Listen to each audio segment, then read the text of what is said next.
Okay, guys, so here we are going to go ahead and talk about what we're looking at today.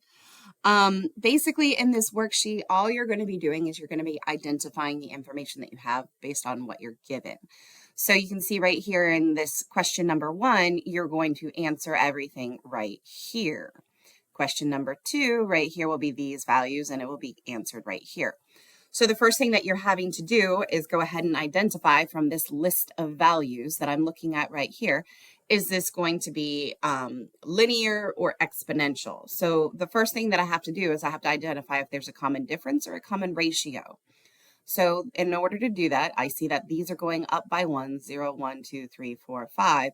So then if I do 13 minus 10, so I'm taking this one and subtracting this one, that gets me 3. Then I'm going to do the same thing. I'm going to do 16 minus 13. That also gets me 3. And then I can do the same thing here. 19 minus 16 equals 3. And if you notice, every single one of these are minus 3. So that tells me it's a common difference, not a common ratio. If they were not all the same by subtraction, then what I would have to do is I'd have to do division. And I'd do 13 divided by 10, 16 divided by 13, 19 divided by 16. And then that would get me the same number. If it wasn't a common ratio, that's how I would determine if it was exponential. Okay, so the first one, take the second number, subtract first number. Third number, subtract second. Fourth number, subtract third. So on and so forth. If it's not the same, then try division. Then it should be the same. In this case, we found out that it was a common difference, so it is linear, so I'm not going to use the exponential information. And so if it is linear, what I'm going to say here, a sub 0 is the first number in my sequence. Well, the first number in my sequence is 10. So that's going to be 10, because this is the position of the sequence. So basically, this is saying that I'm given the sequence, and it would just be written out as 10, 13, 16, 19, 22, 25. That's what this is saying here. And then that common difference, well, that's that D is equal to 3. That's what we just put up here.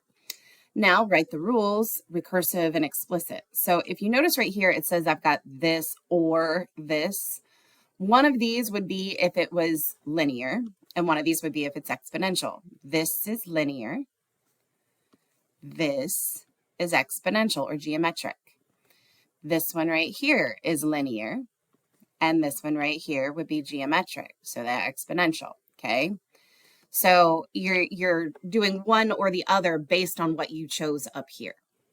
And so now, since we know that this is linear, I'm going to use these highlighted yellow ones. And so my recursive rule would be a sub 0 is equal to 10. And then I'd say a sub n plus 1 is equal to a sub n plus 3. And then it doesn't say it on here, and I'm going to go ahead and say n equals 0, 1, 2, et cetera, et cetera. That's what you're going to do for that. And for the explicit rule, then I'm going to do the same thing here. I'm going to say a sub n is equal to my common difference times n. So my common difference is 3, so I'm going to go 3n plus a sub 0, which is 10. I could also write this as 10 plus 3n. I mean, it's all the same. And then I would do n is equal to 0, 1, 2, et cetera, et cetera. And that's it. That's all I've got to do. And then when you come down here, you're just given a scenario. You're not given the set of values. You're having to calculate them out. Same for these down here. Okay, so go ahead, give these a try, and be sure and submit it when you are done. Thank you.